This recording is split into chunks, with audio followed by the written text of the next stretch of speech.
আজকে বানিয়েছিলাম মিষ্টি দোকানের মতো মুচমুচে খাস্তা নিমকি, যার জন্য আমি এখানে নিয়েছিলাম পরিমাণ মতো ময়দা, আর এর সাথে নিয়েছিলাম নুন, চিনি, কালো জিরে, জোয়ান আর সাদা তেল দিয়ে ভালো করে ময়দাটাকে ময়ান দেব। এরপর একটা ডো রেডি করে 20 মিনিটের জন্য রেস্টে রেখে দিয়েছিলাম। এরপর ডো থেকে লেচি কেটে বড় করে বেলে নেব, আর বেলে নেওয়ার পর ওর মধ্যে দিয়েছিলাম একটু তেল আর কর্নফ্লাওয়ার দিয়ে ভালো করে স্প্রেড করে নেব। ভালো করে স্প্রেড করে নেওয়ার পর গোল গোল করে ঘুরিয়ে নিয়েছিলাম। দেন এখান থেকে আবার ছোট ছোট করে লেচি কেটে নিব। এবারে এই লেচিগুলোকে একদম পাতলা করে বেলে নেব। বেলে নেওয়ার পর ত্রিকোণ করে ফোল্ড করে নেব। আর ফোল্ডের ওপর কোনো রকমই বেলবো না, বেললে কি হয় আর লেয়ারগুলো ছাড়বে না।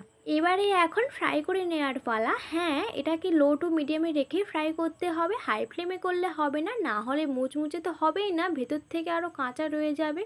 আর এটা এখন আমি লাল লাল করে ভেজে নিয়ে নামিয়ে নিচ্ছি।